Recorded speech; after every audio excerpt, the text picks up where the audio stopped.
जीवन मिलता नहीं, निर्मित करना होता है। जन्म मिलता है, जीवन निर्मित करना होता है। इसीलिए मनुष्य को शिक्षा की जरूरत है।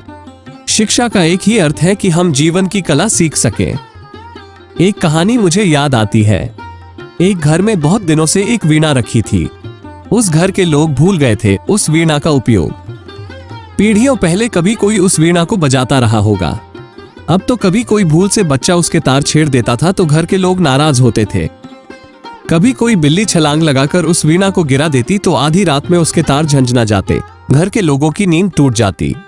वो वीणा एक उपद्रव का कारण हो गई थी। अंततः उस घर के लोगों ने एक दिन तय किया कि इस वीणा को फेंक दे। जगह घेरती है, कचरा इकट्ठा करती है और शांति में बाधा डालती है। वो उस वीणा को घर के बाहर कूड़े पर फेंक आए। वो लौट ही नहीं पाए थे फेंक कर कि एक भिखारी गुजरता था। उसने वो वीणा उठा ली और उसके तारों को छेड़ दिया।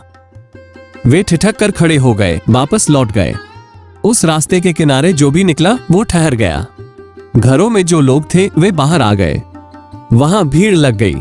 वो भिखारी मंत्रमुग्ध हो उस वीणा को बजा रहा था। जब उन्हें वीणा का स्वर और संगीत मालूम पड़ा और जैसे ही उस भिखारी ने बजाना बंद किया है, वे घर के लोग उस भिखारी से बोले, वीणा हमें लौटा दो, वीणा हमारी है। उस भिखारी ने कहा, वीणा उसकी है जो बजाना जानता है और तुम फेंक चुके हो। तब वे लड़ने झगड़ने लगे। उन्होंने कहा, हमें वीणा वापस चाहिए। उस भिखारी ने कहा, फिर कचरा इकट्ठा होगा, फिर जगह घेरेगी, फिर कोई बच्चा उसके तारों को छेड़ेगा और घर की शांति भंग होगी।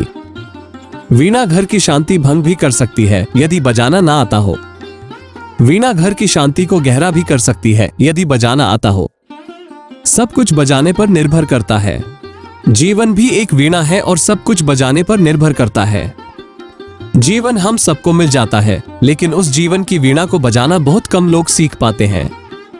इसीलिए इतनी उदासी है, इतना दुख है, इतनी पीड़ा है। इसीलिए जगत में इतना अंधेरा है, इतनी हिंसा है, इतनी घृणा है। इसलिए जगत में इतना युद्ध है, इतना वैमनस्य है, इतनी शत्रुता है। जो संगीत बन सकता था जीवन, वो विसंगीत बन गया है क्योंकि बजाना हम उसे नहीं जानते हैं। शिक्षा का एक ही अर्थ है कि हम जीवन की वीणा को कैसे बजाना सीख लें। लेकिन ऐसा मालूम पड़ता है कि जिसे हम आज शिक्षा कहते हैं, वो भी जीवन की वीणा को बजाना नहीं सिखा पाती। वो जीवन की वीणा को रंग रोगन सिखा देती है करना। जीवन की वीणा को हम रंग कर लेते हैं। जीवन की वीणा को सजा लेते हैं, फूल लगा देते हैं। जीवन की वीणा पर हीरे मोती जड़ देते हैं, लेकिन न हीरे मोतियों से वीणा बजती है, न फूलों से, न रंग रोगन से। आज की शिक्षा आदमी को सजा कर छोड़ देती है, लेकिन उसके जीवन के संगीत को बजाने की संभावना उससे पैदा नहीं हो पाती। और ऐसा नहीं है कि पहले शिक्षा से हो जाती थी। पहले तो शिक्षा करीब करीब थी ही नहीं। आज की शिक्षा से भी नहीं होती है, पहले की शिक्षा से भी नहीं हो पाती थी। कहीं ना कहीं कोई भूल हो रही है, और वो भूल यही हो रही है कि वीणा के बजाने के नियम पर ध्यान नहीं है, वीणा को सजाने पर ध्यान है। वीणा को सजाने का अर्थ है एक व्यक्ति को अहंकार दे देना, महत्वाकांक्षा दे देना। आज की सारी शिक्षा एक व्यक्ति के भीतर अहंकार की जलती हुई प्यास के अतिरिक्त और कुछ भी पैदा नहीं कर पाती है।